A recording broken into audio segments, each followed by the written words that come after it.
रोने वाले रोते रह गए और इंडिया मैच जीत गए। जितना रोना ये लोग पिच पे रो रहे हैं कि पिच ऐसी थी, पिच वैसी थी, उसी पिच पे इंडिया वालों ने भी खेला। हाँ, बेशक पहली पारी में जल्दी आउट हो गए, पर दूसरी इनिंग्स में इंडिया ने 45 रन बनाए और उसमें एक विकेट भी नहीं गंवाया। और अगर जो इंडिया पहले बैटिंग करती तो मैं गारंटी से लिख के दे सकता हूँ कि ये मैच 3 दिनों तक बड़े आराम से चले जाता। पर अब इंग्लैंड वाले को गलती है, वो 112 रन पे ऑल आउट हो गए। जिस तरह वो खेल रहे थे बस पैड बचाने के लिए खेल रहे थे।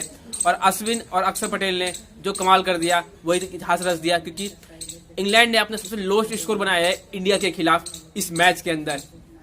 और अक्षर पटेल ने लगातार 3 मैचों में 3 बार 5 विकेट से ऊपर लिया है या 5 विकेट्स लिया है। और अश्विन ने अपने सिर्फ 77 मैचों में ही 400 विकेट्स का आंकड़ा पार कर लिया। और इस मैच में ईशांत शर्मा ने भी अपने पूरे 100 टेस्ट मैच खेल लिए। और ये मैच सिर्फ 2 दिनों के अंदर खत्म हो गया, तो ये भी एक इतिहास है कि पिंक बॉल कभी 2 दिनों के अंदर मैच खत्म नहीं हुआ है। जब इंडिया ने पहला पिंक बॉल टेस्ट मैच खेला था बांग्लादेश के खिलाफ, तो वो मैच सिर्फ 3 दिन तक चला था और वो खत्म हो गया था। और ये पिंक बॉल सिर्फ दूसरा मैच पिंक बॉल सिर्फ 2 दिनों में ही खत्म हो गया।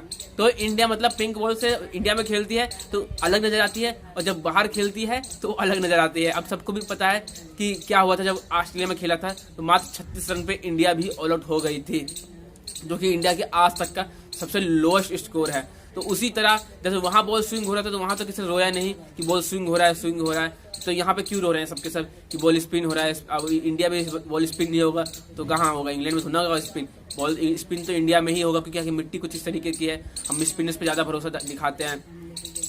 तो बाकी मैच का कुछ ऐसा हाल रहा कि जब हम बल्लेबाजी करने आए पहले सेशन में, तो हमारे भी 7 विकेट मात्र 32 से 34 रनों के अंतराल पर ही गिर गए और सिर्फ हमने 33 रनों की लीड ली। तो एक वक्त तो जान हलक में आ गई कि ये क्या हुआ। हमारे बल्लेबाज जिस तरह से आउट होते एक पे एक, वो भी जो रूट जैसे बॉलर पे। अगर जैक लीच पे आउट होते तो मान सकते थे, पर जो रूट ने हमें आउट कर दिया। वो भी उन्होंने अपना इतिहास रच दिया कि 8 रन देके मात्र 5 विकेट ले लिए। उनका पहले था 100 रन के आसपास देके 4-5 विकेट लेना, और उन्होंने 8 रन देके मात्र 5 विकेट ले लिया। तो उन्होंने अपना अलग एक हिस्ट्री क्रिएट कर ली।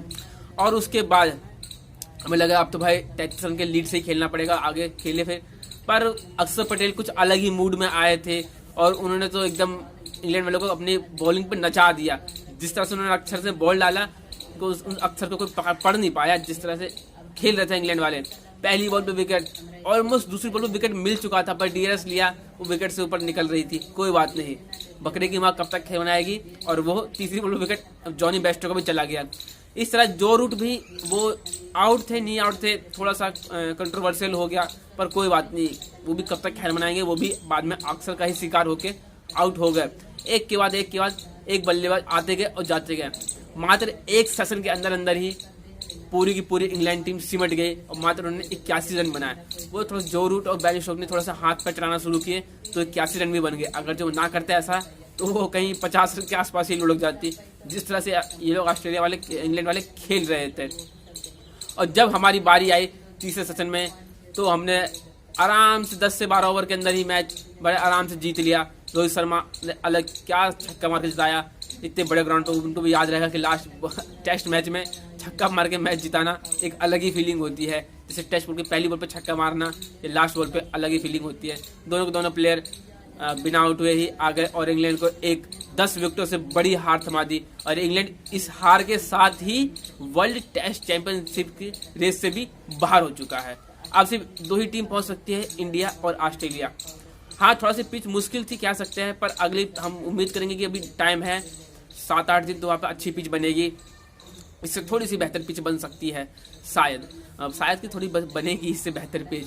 और बस अब इंडिया को क्या करना है, या तो अगला मैच ड्रॉ कराना है या अगला मैच जीतना है, और इंडिया वर्ल्ड टेस्ट चैंपियनशिप के फाइनल में पहुंच जाएगी बड़े आराम से। पर कहीं इंग्लैंड को बस मैच जीतना ही है तभी इंडिया को बाहर कर सकती है। और अगर जो इंग्लैंड ड्रॉ होता है या हारती है तो इंडिया कुछ नहीं बिगाड़ पाएगी इंग्लैंड। बस इंडिया का हमें दोनों हाथ में ही लड्डू है। बस इंडिया को अपनी बढ़िया सी इसी प्लेइंग 11 के साथ उतरना है। बस इसमें थोड़ा सा वाशिंगटन सुंदर का डाउट लग रहा है कि वो अगले मैच में खेलेंगे कि नहीं खेलेंगे, क्योंकि इस मैच में तो उन्होंने कुछ किया ही नहीं। वो तो लास्ट में 1 ओवर डालने के लिए आ गए, पर उन्हें भी विकेट मिल ही गई। चलो अच्छी बात है कि 1 विकेट तो कम से कम उन्हें भी मिल गई। तो बाकी ये था पूरा का पूरा मैच हाल। क्या आपको लगता है पिच सही थी या पिच गलत थी, जिस तरह पिच टर्न ले ली थी। आप अगर आपको कुछ लगता है तो आप कमेंट सेक्शन में बता सकते हैं कि आपको पिच कैसी लगी ये वाली, और क्यों ये इतनी ज़्यादा रो रहे हैं कि पिच ऐसी थी, पिच वैसी थी। और जो रूट ने ये बोल दिया है कि अब इस पिच पे फैसला आईसीसी लेगी, जब तुम्हें खेलना नहीं आया तो आईसीसी, क्योंकि अगर पिच टर्न लेते तो बात अलग थी, बहुत सीधी सीधी बॉलों पे दोनों के दोनों टीम के प्लेयर आउट हुए हैं, तो फिर पिच पे टर्न किस बात का है। टर्निंग पिच तो चेन्नई वाली थी, ये तो सपाट तो नहीं थी, बॉल पे